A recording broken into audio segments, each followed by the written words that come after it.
This actually happened to me, and I almost wish it hadn't. It all started one quiet evening when Emma received the first voicemail. Her brother Michael's voice, clear as a bell, but Michael had been dead for 2 years. Emma dismissed it as a cruel prank, but the messages continued, each more unsettling than the last. The voicemails grew more cryptic, each one referencing events from their shared childhood, secrets no one else could have known. Emma was haunted by his voice, the warmth of familiarity laced with chilling unknowns. The messages hinted at locations she had never told a soul, drawing her deeper into the mystery. Emma became obsessed, replaying each voicemail, searching for clues. She scribbled notes, connecting dots that formed an unsettling pattern. Her mind ached with questions. How could this be possible? Could her brother be reaching out from beyond, or was it something more sinister? The messages led Emma to an old diary of Michael's, tucked away in a forgotten drawer. As she flipped through the pages, she noticed entries that matched the voicemails word for word. It was as if Michael was speaking directly to her, guiding her towards something she couldn't yet fathom. One message, more urgent than the rest, mentioned an abandoned radio tower deep in the woods where they played as children. Emma's curiosity soon turned to compulsion. She had to go there, to uncover the truth of what was happening.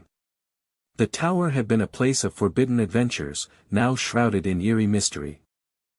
Determined to unravel the mystery, Emma set out at dusk, the sky a bruised shade of purple. Each step towards the tower was heavy with dread, the air thick with anticipation. The forest seemed to close in around her, the whispers of leaves a reminder of how unwelcome she was in this deserted place. Reaching the base of the tower, Emma hesitated, the structure towering above like a ghost from a forgotten era. It creaked and swayed in the wind, its metal frame groaning under the weight of years. Here, Michael's voice felt closer, as if urging her to climb and seek out the source of his calls. As Emma ascended the spiral stairs, her breath echoed through the hollow tower. Each step was a journey through their shared past, memories of childhood adventures flashing before her eyes. The higher she climbed, the louder the whispers became, as if the spirits themselves were guiding her ascent. At the top, she found a room filled with antiquated radio equipment, dust-covered and forgotten. The air was electric with anticipation, the silence broken only by a faint hum.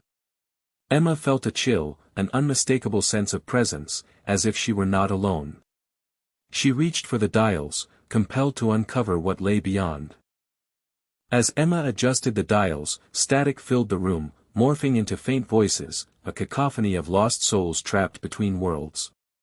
She strained to hear Michael's voice among the chaos, his words barely distinguishable, "Don't stay.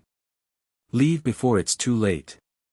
Her heart pounded, the urgency in his voice unmistakable. Panic set in as the voices grew louder, each one crying out, a plea for release, a longing for the living world. Emma felt their desperation, their longing seeping into her bones. The air around her vibrated with energy, as if the boundary between worlds was thin, ready to break. Emma's resolve began to waver, the overwhelming sense of dread almost suffocating. She knew she was on the brink of something unimaginable, the veil between life and death thinner than ever. The radio equipment crackled, an urgent warning from beyond, "You must go now, Emma. Time is running out." A sudden rush of cold air enveloped her, the spirits' cries reaching a fever pitch. The room seemed to close in, their voices drowning out reason. Emma clutched the edge of the table, struggling to maintain her grip on reality as the tower groaned under the weight of supernatural forces. Amidst the chaos, Michael's voice broke through, clear and strong, "Emma, remember the light. Don't let the darkness take you." Her heart ached with his familiar warmth, the words a lifeline in the storm. She closed her eyes, focusing on the love and light they once shared.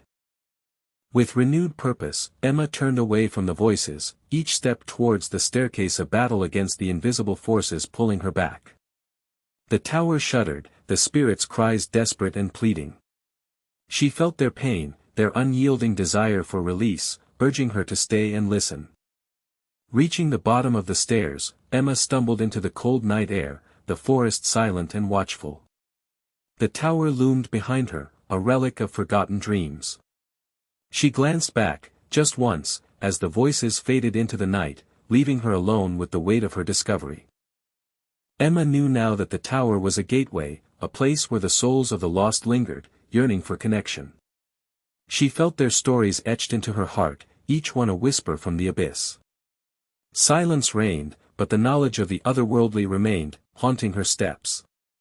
As she walked away, the forest seemed to breathe a sigh of relief, the night growing still.